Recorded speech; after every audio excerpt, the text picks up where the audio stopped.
Thank you for joining us for today's webinar, The Science of Moisture-Related Failures and How to Avoid Them. We have some brief housekeeping before we start. Your phones are muted. If you have any questions, please type them into the Q&A box in the corner of your screen, and we'll answer them at the end of today's session, time permitting, or via an email after. And you can always send questions to mapeidigital@mapei.com. We also invite you to visit the Floor Covering and Installation Systems page on our website, www.mapei.com, where we have videos, projects, system solutions, downloads, and more, all of which happens to be overseen by today's speaker, the business manager for MAPEI's Floor Covering and Installation Systems product line, Jeff Johnson. Jeff brings to the industry more than 30 years' experience in the development and marketing of floor covering installation products. His practical experience in the construction industry and as a bench chemist give him an insightful perspective on surface preparation, moisture mitigation, and floor covering installation, including the science of adhesives. Some of these insights he's going to share with us now. Jeff, the floor is yours. Thank you very much, Jen, and welcome everyone. Appreciate you spending some time with us today, and hopefully we'll have a chance to talk about the science of moisture-related failures and how to avoid them. Hopefully at the end of this presentation, you'll have a pretty good understanding of how this all works, at least one way that this kind of happens. To start with, I just want to make sure you're clear. There are a couple things that I don't believe in. And one of them is magic. And that's important because things don't happen by magic. There is definitely some science behind them. And the other thing that I don't believe is that stuff like water or adhesives have emotions. Like, I want to move from one area to the next. There's always some science. There's always a reason. There's always a physical influence that causes certain things to happen. And this presentation is kind of the direct result of my questioning, if you will, on why did that happen? Why is it when I lift up the floor and I see all this mushy, gooey, wet stuff underneath there? How does that happen? It certainly doesn't happen by magic, and it certainly doesn't happen because the glue just decided to mess with your day and ruin your entire installation. That's not what's happened. So let's take a look at a little bit about how that might happen. So the objectives of today is there's a lot of stuff going on here, and I think it's important to talk about all those things.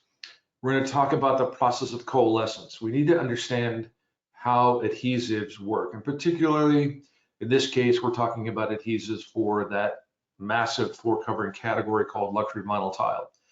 And we see all the adhesives today being presented at 99% RH and high MVER levels and high pH levels. So we have to understand how those work, and coalescence is a key factor of that. We'll discuss factors that influence high moisture adhesive films from working properly. What gets in the way of a pressure sensitive from actually working? We need to understand what happens to those glues under high pH conditions. And then we're going to take a walk down the path of what we're sticking these glues to and understand a little bit more about the chemistry of concrete. And that's a big topic, and hours worth of presentations are based on that. We're going to spend maybe 20 minutes talking about it. So it's just a tip of the iceberg, but it's important that you know what you're bonding to. What is the science of that soup that's called concrete? We're going to talk about carbonization. And then we're going to talk about a kind of an interesting feature that's called osmosis. You might be familiar with reverse osmosis, water purifying systems, and all that kind of stuff. But osmosis is a phenomenon that happens on concrete. A common thing we hear of in the floor covering industry is osmotic blistering, particularly under epoxy coatings. Osmotic blistering happens on metal paint as coatings on top of metal as well. So we're going to understand the mechanisms of that, and really hopefully as a result from that propose a mechanism based on osmosis for the moisture generation under floorings installations that cause that ooey gooey stuff to happen underneath your floor? Why is there water underneath my LVT when I lift up a corner of it? And then finally, we're going to talk about some techniques and practices about how to avoid moisture related failures that are all due to all this wonderful stuff. Okay, so that's kind of the goals and objectives of today's presentation.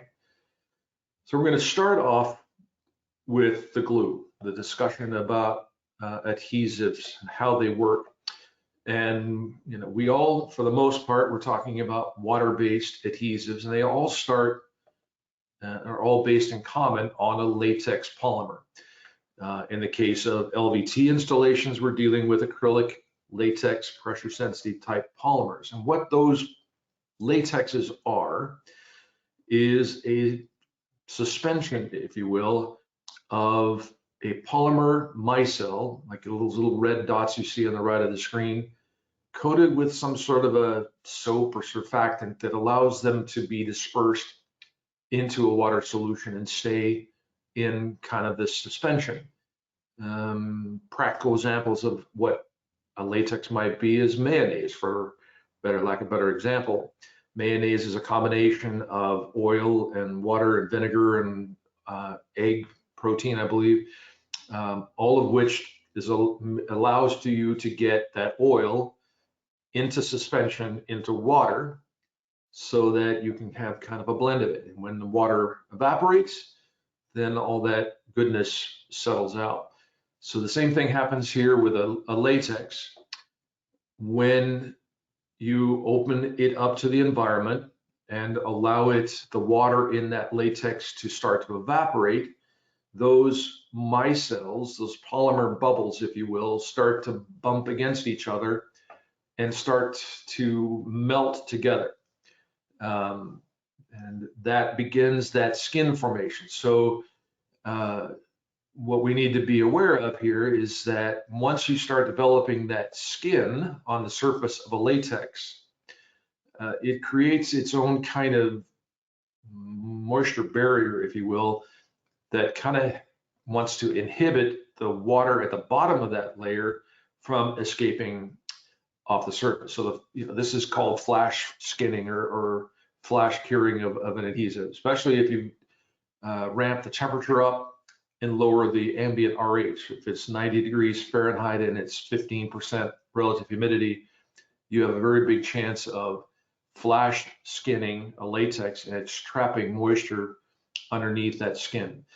Why that's important is because, and we're going to talk about this a little bit later in the presentation, is it's very important for the function and performance of these so-called moisture resistant floor covering adhesives to get all of that water out of the system before you start sticking things to them. Because if there's any moisture, water left in that polymer latex adhesive layer, and you cover it with an impervious floor covering system, the process doesn't complete.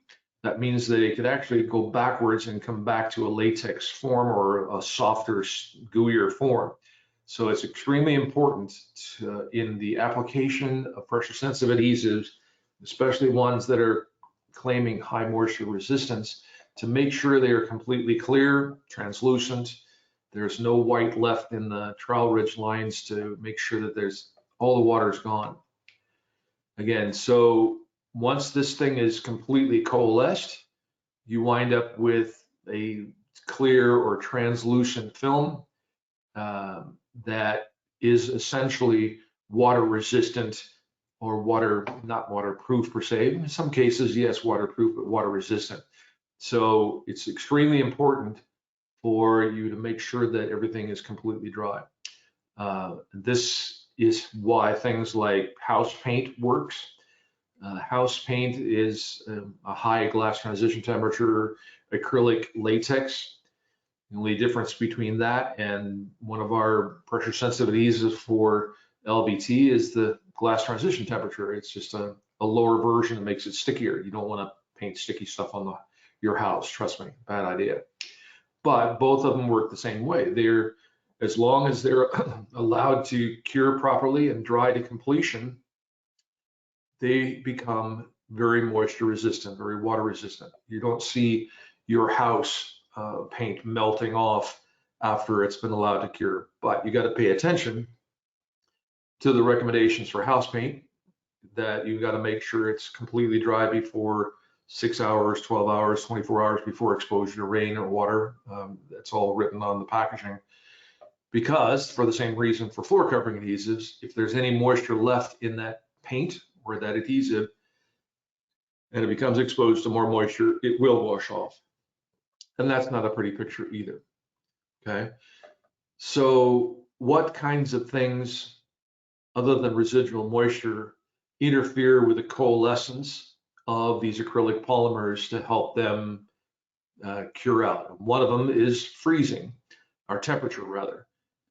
If an adhesive, after it was troweled out on the floor, was allowed to freeze, that freezing phenomenon creates ice crystals, which breaks up the continuancy of the polymer film and creates a completely different thing that you weren't really trying to get to. This picture you see on the right of the screen was an application of one of our pressure sensitive adhesives that we put on a glass slide and immediately threw it in the freezer. And you can see all those crazing and cracking in the surface, not really what you want to have happen for proper function. The same thing is true for a bucket of glue that you allow to freeze as well. Freezing is not good for water-based adhesives, no matter where you talk about it. If it's in the bucket or it's on the floor, don't let it freeze. There are reasons why we say to store stuff at between 50 degrees and 90 degrees Fahrenheit so that you get the best performance out of the products. Don't let water-based adhesives freeze, because it just becomes a different kind of product that we can't really guarantee what it's going to do for you. The other side of the temperature equation, of course, is if it's hot, high temperature. And yes, it'd be nice if we could all install floor covering in temperatures that are 72 degrees Fahrenheit with 50% relative humidity. I understand the practical world, and that doesn't always happen. You can do it at 95. I've seen it done hotter than that. But you have to keep in mind that that's going to flash cure the surface of latex. And once you flash cure the surface, that becomes pretty much an impervious moisture system.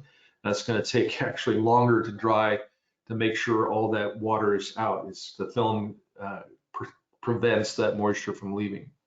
So that's something else to keep in mind.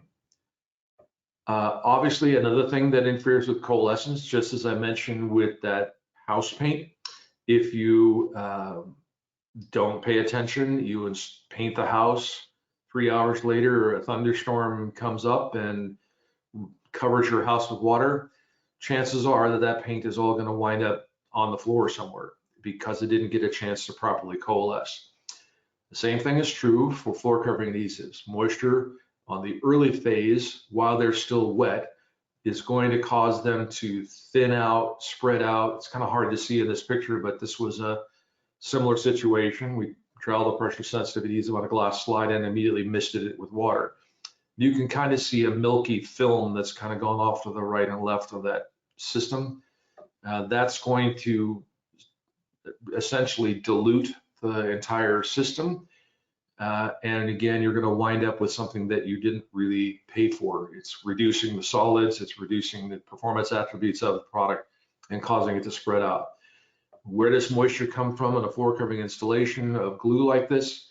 That can happen when you're dealing with dew point issues. That's why many of us put things like do not install unless the temperature of the substrate is 5 degrees above the dew point. Because if it's below the dew point and you trowel your glue, it's going to have water condense on the surface of that concrete and the substrate, and it's going to dilute your adhesive, spread it out, lose your trowel ridge shapes and all that kind of stuff. So it's not a good situation. So moisture was definitely going to affect how your adhesive performs. So just a little bit of discussion here about how we go about determining whether or not our adhesives will stand up to these kinds of high moisture conditions. It's not just simply a roll of a dice. It's not me in my office saying, oh, let's just make it 107 today. That's not how these things work. We actually do a couple of different tests for that. There is a documented ASTM test procedure, which is the standard practice effect of moisture on temperature and adhesive bonds. We'll talk about that just a little bit in a minute. We also do some other things which are proprietary to our company, and other manufacturers may have similar ones as well. But we will immerse them in water just to see what happens. And by all means, you need to understand when I say that we're not making waterproof adhesives. This is just an R&D way to determine worst case scenarios and what happens when it's completely immersed in water. We do them on the slabs in controlled environments. We can measure the RH of a concrete slab. We can measure the ambient humidity and the temperature. We have all that information online, and that will test out our adhesive and see whether they work, as well as in-field applications. A lot of that is field testing. So there's a lot of reasons why we come up with these numbers. That ASTM procedure is really a nice system because it's controlled and repeatable. It uses an environmental chamber that we can control the temperature and the ambient RH. We wind up conditioning test samples. Typically, we'll install adhesives on top of self-leveling underlayment. That is a continuous, repeatable substrate. We stick those into this test chamber, equilibrate them to a certain RH and temperature, and then apply adhesive, allow it to dry, stick it back in, and do some evaluations on performance. So there are a variety of different methods here that we utilize that are relative to our particular types of adhesive performance. Again, these are highlighted in yellow, the kind of conditions we do of temperatures up to 70 degrees centigrade, 158, high humidity. All this kind of stuff is how we go about determining whether or not our adhesives are going to be true high RH resistant materials once they're cured and properly utilized. But the question I have for you is, are we really just dealing with, when we're on a concrete substrate, just pure water, just relative humidity? And I think the answer to that question, if you think about it, is it's not just pure water, because you're dealing with a concrete substrate that is a chemical compound to a certain extent somewhat soluble, lightly soluble. There are parts of it that are very soluble. And when you put water in it or on it, it's going to dissolve that stuff and create a certain pH level. That pH is an indication of hydrogen ions and hydroxide ions to give you a relative indication of what that percentage or level is. And water is a pH of 7, but since we're dealing with concrete, we know that that pH of a concrete surface is somewhere between that 9 and 11 range on a good day. So what I'm trying to say here is that our adhesives are not necessarily just sticking to a neutral pH of water. We have to deal with the fact that we've got baking soda type pHs, ammonia solution conditions, to give you an idea of what we're talking about.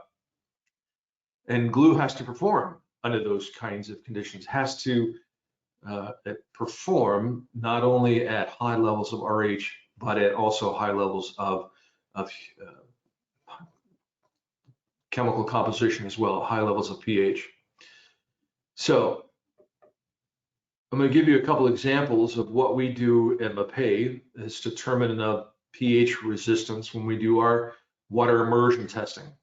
And the lab has got a pretty extensive process by which we evaluate adhesives for performance at various levels of pH. Because that's pretty important. And again, you may ask yourself, how do we determine what level of pH our adhesives are going to work? Is that just some sort of scientific wild guess?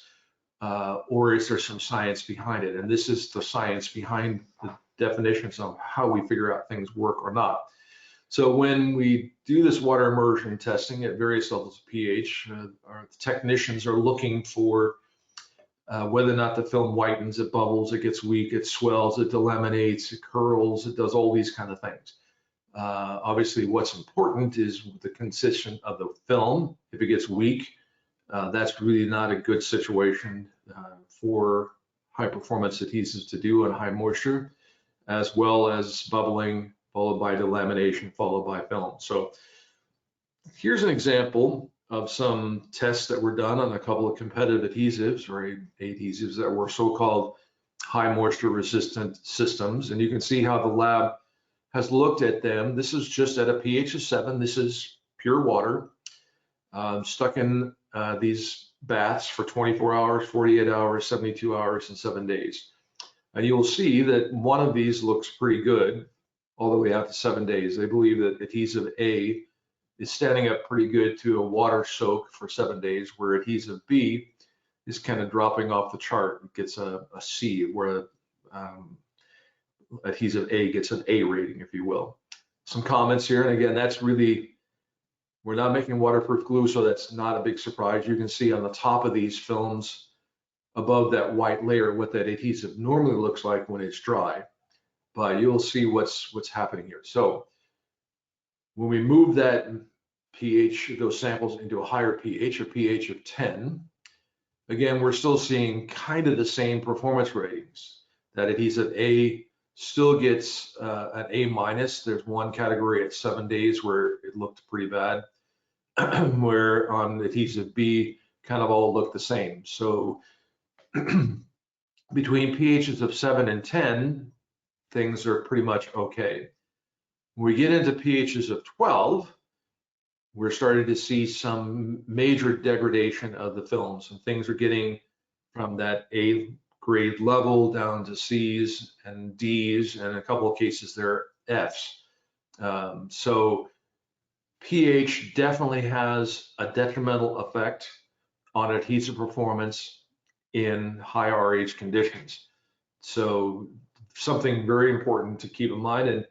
And we chant, mantra, sing about the praises of doing an RH test and a calcium chloride test all day long on concrete slabs. There's been hours and hours and hours of presentations given on that. And that's all very good information. But one of the key elements that sometimes gets overlooked, in my opinion, is that pH test. What is the pH of that concrete slab? So where does the pH come from in concrete? And this is where we're going to take a little path down to chemical composition of a concrete slab. And I will be the first to admit that I'm not PhD grade level understanding of concrete. Please don't take me there. I'm not that good. But I can tell you kind of sort of what's in it and what happens to it and where the pH comes from. Generally speaking, the dry components of concrete are tricalcium silicate, dicalcium silicate, tricalcium aluminate, tetracalcium aluminum ferrite, and some gypsum, calcium sulfate. And that's definitely an important part of kicking off the curing process of a concrete. So none of that really is pH driving at that point. But when you add water to that system and things start to happen, those dry calcium silicates and dicalcium silicates react with some sulfate in the system or gypsum and water, creating ettringite and calcium hydroxide or calcium oxide, calcium hydroxide. That's where your pH level comes from. Calcium hydroxide is very similar in chemical structure to sodium hydroxide, which is a very strong base. So again, when a concrete is wet, that's what you get, 15 to 20% ettringite, 50 to 60% calcium silicate hydrates. That's what creates the strength and the chemical structure of a concrete. That calcium hydroxide is all part of it, and that's a byproduct of all this chemical reaction to create the concrete, but that's where the high pH comes. And then there's some air entrainment in that whole system. So that's important to understand. Once concrete is mixed with water, that becomes a high pH. And the pHs of these concrete can sometimes be in the range of 12 even to 14. that's extraordinarily caustic, if the right, I use the word right, not acidic, but caustic.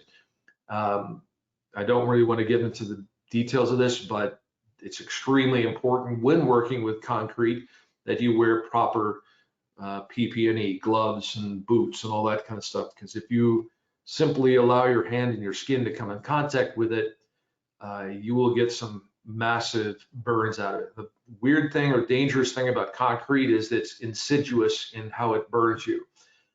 And I will be the first one to admit I've made this mistake with concrete grouts on putting on some glass mosaic on the backsplash of my house once, and I said, oh, how bad can this be?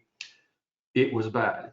I worked all day putting that grout in and things were doing fine, and I woke up a little bit later the next day and my fingers were all blistered and swollen, and unfortunately I had to travel and meet customers that day with all my fingers bandaged up like white gauze, and it was really kind of embarrassing. Use gloves. Okay, it's a pH of 12 and pH of 14. It will burn the living daylights out of you. And, you know, it's just a sidebar conversation of this as well. This is why it's important that we understand the pH of a concrete slab for our adhesives. Would you put your hand on a concrete slab with a pH higher than 12? No, you probably wouldn't, but still you want us to put glue on a concrete slab that's got a pH higher than 12. Very difficult logic to be able to figure out. If you can't touch it, why do you want to stick glue on it? It doesn't make sense. So we need to figure out ways to control that. Anyway, so a little bit of a repeat here. This is how this concrete mix works. All these things are in dry form, and as soon as you add water, chemical reactions begin.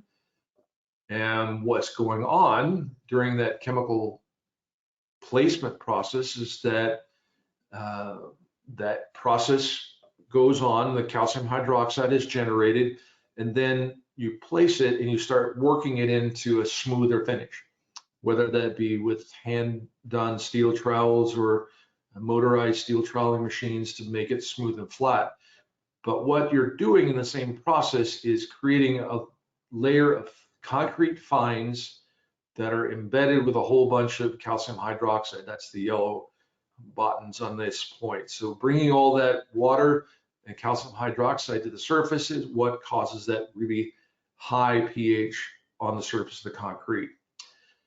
Now, under normal conditions, if you allow that concrete to remain open to the environment for a while can be 3 months, 6 months, a year, whatever, the calcium hydroxide that's left on the surface of the concrete is going to react with the carbon dioxide in the atmosphere or in your breath, blow a little bit of carbon dioxide on the concrete and get it to cure.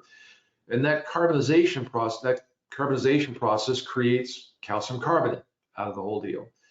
And that essentially is going to drop the pH of the surface to something that is more manageable for us to work with. Remember what we did with that water immersion with adhesive samples being somewhere between 7 to 12. Everything 10 and 11 are all pretty good. Anything above 12 is not so good. So carbonization is very important. However, saying that, it's a very slow process. Carbonization occurs in concrete and penetrates at the rate of about 0.04 inches per year, with quality concrete with a low water to cement ratio being 4.4 to 1 or so on and so forth like that. When you increase that water to cement ratio, the carbonization may go a little bit faster, but that's generally speaking how long it will take. Now that's not a very thin layer. So if you come back, let's say the concrete's 3 months old and you grind off the top 0.04 inches of the surface, you're back to a high pH condition for your concrete. And that's going to take, again, another time for it to carbonate. So it's also something to keep in mind about why the pH occurs. So where does all this water come from? I think it's also important that we understand that. First of all, the water comes from water hydration. You need water in order to make cement work. And typically, everybody's telling you want a 0.4 to 1 water to cement ratio. That can be adjusted based on what kind of concrete you want, to 0.5, 0.6, and higher water ratios. But understanding that adding more water is going to take longer for the concrete to cure out and longer to carbonate as well. Those are some things you have to keep in mind. Water of convenience. Again, placing concrete that's built at a 0.4 to 1 water to cement ratio is difficult. It's very stiff. It doesn't really want to move. It takes a lot of energy to get it to roll out and place out. So oftentimes you will add water of convenience. Let's add a couple more gallons of water to the mix, soupy it up a little bit, allow me to place it a little bit easier. And with today's complex floor layouts and so on and so forth, you can kind of imagine you can get more of this high water to cement ratio concrete than you would normal get the 0.4 to 1. And lastly, the other place where it comes from is from water from the ground. I think this is why it's extremely important, and particularly for the performance of high moisture resistant adhesive and so on and so forth, that that concrete slab is isolated from the ground. The last thing you want to have happen or deal with is a concrete slab that's built on a spring, and the water is going to come constantly through that concrete slab and create all sorts of problems, which we're going to get to here in just a minute. I happen to work for a company that was in the resilient floor business, and one of their corporate centers was essentially built on grade above a spring. And they were kind of wondering, why is all this vinyl bubbling up off the floor? And this is the reason why. That was not isolated from the water below. So back to the concrete. Let's talk a little bit about what happens during the curing process. Again, as you deal with a concrete slab and you continue to work it, and let's say it's a high water cement ratio product, as you continue to work it and as it cures, you're going to get a lot of excess bleed water. That bleed water, if it's uncovered and allowed to evaporate to the air, is going to create a stuff called efflorescence, or calcium hydroxide deposits. That's this slide is a little bit of an over exaggeration of what you're getting, but the point is that excess bleed water in a concrete slab brings up all the soluble components of a concrete slab to the surface. Excess calcium sulfate or gypsum, excess calcium hydroxide, excess calcium oxide, lime, etc. All this stuff is in solution and brought up to the surface and deposited on the top of the concrete, just kind of like salt water on a glass slide. If you allow it to dry, it's going to leave a white crystalline film on the surface. All right, so again, if you're not going to cover that concrete slab with anything, maybe that's not a big deal. Foot traffic is going to wear it off. If you're dealing with exterior environments, DOT environments, sidewalks, and so on and so forth, that calcium hydroxide is not necessarily a problem. Maybe not a pretty thing to look at. No one wants to look at white crystalline deposits on the surface of the concrete, but it's more of a visual aspect than it is a functional aspect for us. When we deal with it, okay, so how do you know if your concrete slab is salted? Is a question we can take off for that last one. Always can't necessarily see it by a visual explanation. Yes, if you get on a job site and you're looking at a concrete slab and you're seeing white crystalline stuff all over the surface that's not from something else, you have a pretty good indication there that your slab is going to, number one, exhibit high pH when you put a drop of water on it, and it's also going to have a lot of residual calcium hydroxide chemicals on the surface, or salt or sodium crystals on the surface. So we need to always make sure that we do that very important test, is to test for the pH of the concrete slab. That's going to be your best indicator of what's going on that concrete slab. Again, things that show up in that 9 to 11 range are perfectly suitable for most adhesives that we use today. But anything above that range, 11 range, 11.5, 11.1, 12, and so on and so forth, 12 to 14, should be setting up all sorts of red flags for you as to what's going to happen and what do I need to do next. So, why am I spending a lot of time talking about salt deposits on the surface of the concrete slab? Why is that so important to resilient floor covering installation? The thing you need to remember or understand or remember from your basic chemistry classes way back when is that salts are hygroscopic. They want to absorb moisture from wherever they can get it. How many of you have ever left a salt shaker out on a picnic table in the middle of summer in a high humidity day and tried to use it later that afternoon? What happens? It's the sodium chloride in there sucks the moisture out of the atmosphere, creates trying to dissolve itself. And again, I'm trying not to be anthropomorphic here, but it's a chemical phenomenon. It's hygroscopic. It wants to pull moisture out of the air. The same thing is going to happen to the salts that are on the surface of your concrete slab. They're going to want to pull moisture from wherever they can get it to get it into a solution. They don't like to be in a structured form. One of the basic rules of science is that everything wants to get to its lowest form of energy. Crystals are high forms of energy versus solutions, which are low forms of energy. So basic rules of physics say that a crystalline structure is eventually going to want to try to dissolve and get into a solution. That's the case for these salt compounds, which gets us into this interesting discussion about osmosis, knowing that salts absorb water. And again, I remember back in the days when I was going through high school, doing osmosis type studies where you had this little membrane and you filled it with a salt solution and you put it in a bucket of water and watched what happened to it over time. When you're dealing with things like semi-permeable membranes, and this is where I would need you to take a leap of faith with me, is that concrete, particularly the surface of a concrete, is a semi-permeable membrane. When you're dealing with solutions that have high concentrations of salt items, sodium chloride, sodium hydroxide, calcium hydroxide, calcium, potassium hydroxide, you name it, sodium sulfate, gypsum products, and so on and so forth. On the left side, the rules of physics say that everything wants to go towards equilibrium. You want to have the same concentration on one side as there are the other side of that equation. But the semi-permeable membrane is like one of these gates that only allows things to go in one direction versus another. So what's going to happen is that the fresh water is going to go through that semi-permeable membrane in an attempt to dilute the saltwater solution on the right to try to make things equal. But it will never be equal because the semi-permeable membrane won't let the salt go back to the other side. Same thing happens with a concrete slab. And what's going to happen is you're actually going to pull water from one side and force water to go up on the other side.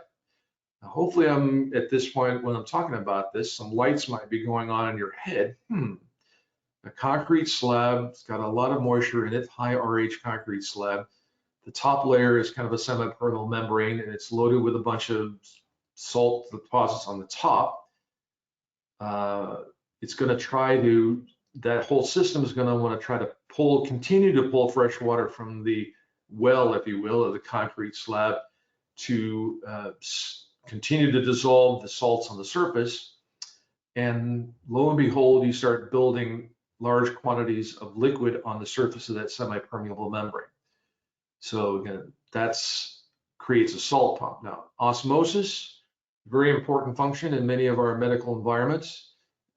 We use it to remove a lot of bad chemicals from your bloodstream and so on and so forth, but it's kind of a bad thing when it comes to floor covering installation. What are the causes of osmotic blistering? I think some of you who are contractors or even some been in the floor covering business have run across a case where an epoxy coating, for example, has been installed on top of a concrete floor, and you wind up with all these blisters, pimples, if you will, and you poke them with a pin or a razor and you actually get water spraying out. That's due to the fact that this osmotic blistering phenomenon. Again, you're covering or creating the left side of the glass box, if you will, by putting a non-porous substrate, non-porous material, which is called vinyl flooring in this case. You're putting on a concrete that's got high moisture conditions below, covered with a high concentration of salt on the surface. That salt solution must continue to dissolve itself because that's the way things work in the physical world, pulling moisture from the substrate, creating a layer of liquid, high pH liquid, underneath the adhesive layer. It's going to affect the adhesive layer, causing things to swell and blow off the floor. And again, osmotic action will only stop when the water source runs out. On a concrete slab that's 4 inches thick or 6 inches thick or 8 inches thick, it's going to take a long time for that to completely dry out. That solution that's generated underneath your floor covering is high pH, and we all know that that's detrimental to adhesive performance. And since this doesn't stop, since the chemical process doesn't stop, it continues to generate liquid, continues to generate pressure underneath the concrete, underneath the floor covering, resulting in some really catastrophic failures. Again, with products like LVT with a lot of seams and a lot of joints in them, that wet, gooey, high pH mess that's underneath the floor is going to ooze itself up between the seams and show up as dirty black lines between the seams. You're going to peel up a corner of the LVT and you're going to see this oozy, messy stuff underneath the floor. The adhesive has turned white, and you have a big problem on your hands. If you're dealing with continuous flooring, stuff like epoxy coatings, 100% solid vinyl rubber floor covering, there is no way for that excess pressure to get out of the seam, and you're going to wind up creating those blisters, those pressure points. And that's where you can poke them with a knife and get stuff actually spray out from the surface and cause some problems. So remember, how does this osmosis affect high moisture adhesives? You're pumping, that is salt pump, for lack of better description, is pushing a lot of water into that salty environment. That salt environment is going to create a basic solution. Higher the pH, the more detriment you have the adhesive, you get the whitening effect, it gets softer, blows off the floor, and then you're going to call me on the phone and, hey, Jeff, what's wrong with your glue? I'm sorry, I'll tell you that there's some other things going on. So how to avoid all this nonsense? Definitely do the pH test and pay attention to the results, and also spend some time making sure you do this in a consistent manner. It does call for distilled water, I think, in the ASTM test procedure, so use that. Don't use Evian or Deer Park or whatever it is you've got. It needs to be distilled water.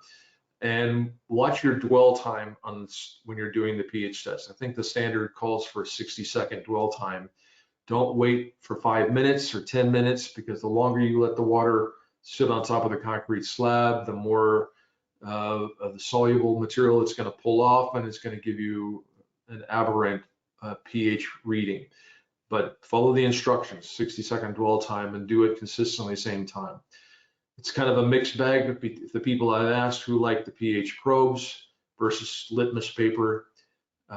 If you're colorblind, don't use the litmus paper. If you trust the pH probes, they're probably a better way to do the evaluation as well, more digital analysis. Another way to do this, and I apologize for the expense of this, but if you've got a really significant concern, or if you're dealing with one of those problems where you got oozy gooey stuff underneath the floor and you got to figure out where it's coming from, a petrographic analysis of this slab is really a good idea. Yes, I know they're time consuming and they're costly, but you got to do a core sample and send it off to a lab, and they will analyze that for you chemically on what's going on in that slab. Here's an example of one we did on a blistering complaint, where they noticed on core sample A, there was an aberrant high level of sodium and potassium ions on the surface within that top 1/8 of an inch of material. Another slab was in normal ranges. When you see those kind of numbers, and those sodium and potassium are those soluble materials that create salts, solutions which create high pH. Sodium hydroxide, potassium hydroxide, sodium chloride, all those kinds of things. That's where you can get the creation of these salt pumps, pulling moisture from the concrete below, creating a fluid layer underneath your floor covering, blistering it off, causing damage to the adhesive layer as well. So again, this is a direct quote from that analysis. In the presence of elevated levels of concrete relative humidity, near surface concentrations of inorganic salts or organic contaminants have the potential to adversely affect the bond integrity between the flooring system and concrete substrate. Yeah, that's what's going on. So wrapping up, and I do want to thank all of you for sticking around with me on this thing. In summary, let's go back to the very beginning. In order for high performance, high moisture resistant, pressure sensitive, transitional types of adhesives to work properly underneath impervious floor covering like LVT and vinyl sheet and rubber flooring as well, you must allow them to dry to completion before you install floor covering in them. If you plan to wet lay or semi-wet lay or whatever, if there's still some water left in the system, you cannot do that on high moisture concrete slabs. And many of us in the floor covering industry will actually pull back on the RH levels and VER levels to pre-levels of 5 pounds at 80% RH in order for you to do that semi-wet or wet lay installation.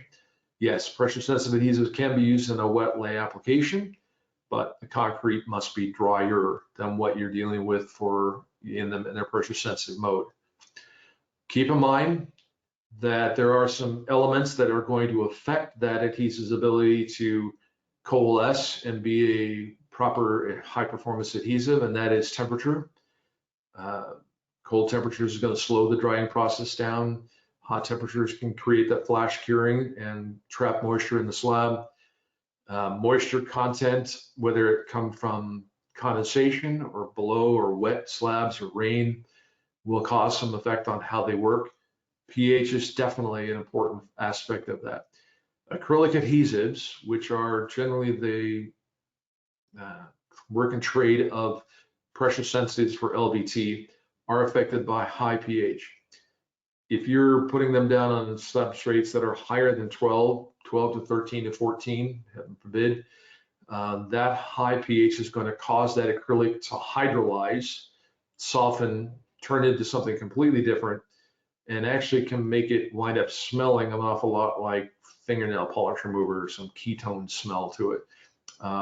So if you are looking at a claim with an acrylic that gone soupy on you, you pick up the floor covering and it smells kind of like fingernail polish, you know it was a high pH condition right off the bat. High pH conditions are unavoidable on fresh concrete. I'm sorry, you can't get away from it. Fresh concrete, freshly poured, it's got that pH of 14.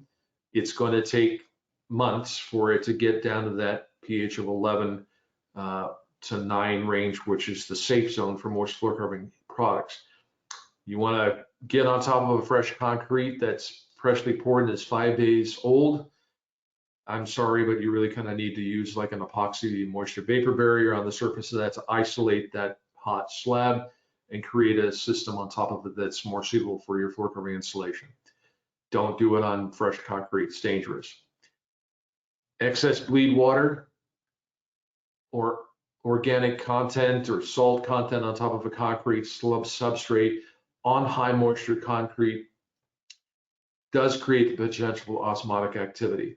And again, that's obvious. You can see that when you get to the job site with white crystalline structures on the surface, a friable, fluffy surface of the concrete. It doesn't have much strength. All this stuff is kind of the result of excess bleed water. How to deal with that, generally speaking, is to grind it off to get to solid concrete. But once you grind it off, you got to keep in mind that that opens up a higher pH level. You may have to deal with some sort of a treatment on that to control that. Always perform the pH test in multiple locations, follow the instructions on how to do that, and understand your internal concrete RH levels. So That's kind of the summary. And again, I wanted to share with you a thought process on why these adhesives fail, even though we make claims that they work on high moisture conditions. Generally speaking, I've seen this happen. I believe this is all kind of due to an osmotic function on top of the concrete slab. I'm not a big fan, or I don't necessarily relate to the theory that water condenses underneath the vinyl floor. That's been bantered around a little bit by a variety of people. I just can't, for the life of me, figure out the physics of why water condenses in between two layers. I understand why water might condense on the surface of the floor covering, but I can't understand why it's going to blow that and get in there. But I can believe the physics of a salt pump on a concrete slab that is actually pulling water from the slab, creating a solution, high pH causing the adhesive to fail and create the problems that we've seen in the market. Okay. And with that, I do want to thank you for your attention, and I'll open it up for any questions that you might have from anything I've said. Great. Thank you, Jeff.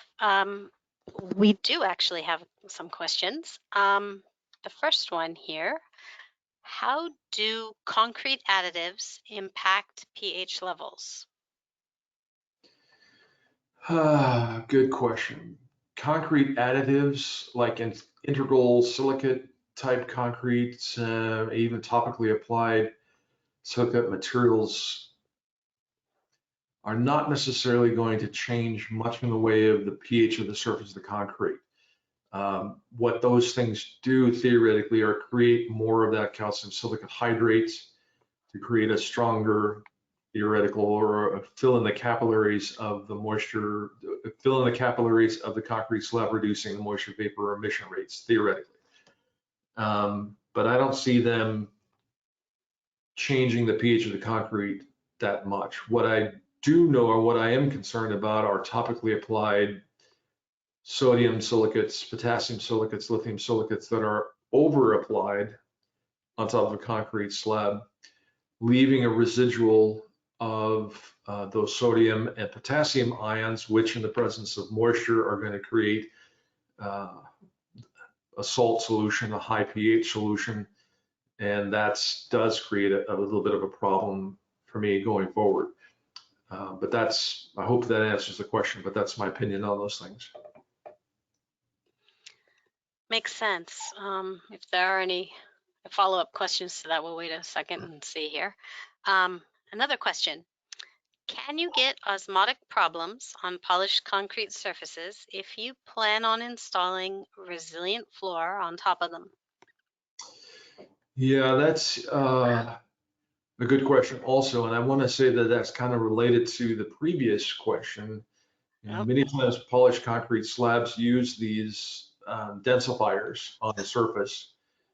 And there's typically just a slosh on the surface, work it in with a floor machine type of application method. So it's easy to get high concentrations of those soluble ions on the surface of the concrete slab. Now that's not a problem when it's just a polished concrete slab and it's open to the atmosphere, and the salt pump, if you will, which is there, is pulling moisture out of the concrete slab and ejecting that moisture into the atmosphere. That's all well and good. But as soon as you start covering that with an adhesive and an impervious floor covering, you run the risk or the possibility of that salt pump, which is still running into the wall you built, which is that vinyl floor covering, the non-pervious floor covering, and could potentially create that osmotic pump situation, causing to a moisture barrier moisture related failure. Many ways to solve that, perhaps, is to grind the surface of that highly polished slab to get some porosity, to remove that top layer of salt deposits and get to something that's a little more manageable. But that's something to think about. All right. Okay. Well, do wood flooring or carpet have problems with osmotic moisture issues?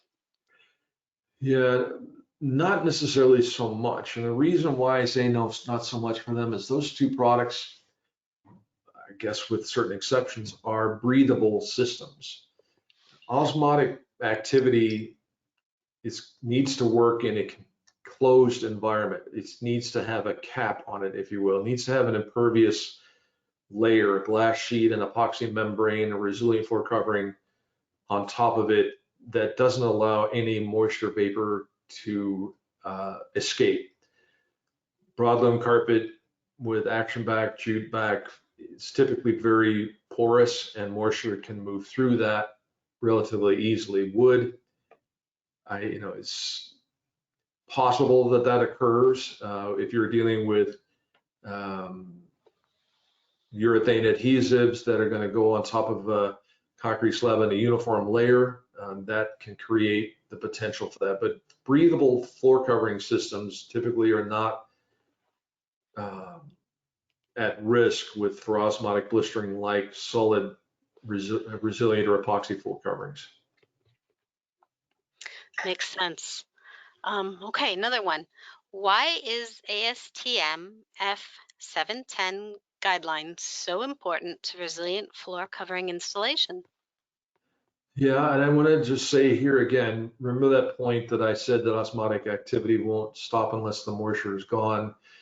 The one key critical success factor that I talk about with ASTM F710 is the need for and the requirement for an underslab moisture vapor barrier. We need to make sure that these slabs, if they're on grade, are isolated from the water table below. When you're dealing with concrete on top of a membrane, you have a known limited quantity of water to deal with. If you don't have that membrane, you have an infinite source of moisture to pull from the earth, and that's where you have some potential. Again, it's an addition to a big problem with osmotic activity causing these moisture problems to develop. So it's important. Again, resilient floor covering is that impervious floor covering that we install on top of a system that wants to breathe or it's a semi-permeable membrane that wants to move moisture vapor through it. When you cap it off, you need to make sure that you have a known quantity of moisture and not an infinite supply. Gotcha. Well, that takes us to the hour. And if there are any more questions, once we conclude, please send them to MAPEI Digital at mapei.com, and we'll be sure to forward them to Jeff. Jeff, thank you so much for a really very informative webinar. And thank you, everyone, for joining us today. We know that you have very busy schedules, and we really sincerely do appreciate you spending time with us. And we also invite you to check out the floor covering installation systems webpage, because there are just a lot of information on that page. Anyway, that concludes our presentation. Have a great rest of your day. Thank you. Bye-bye.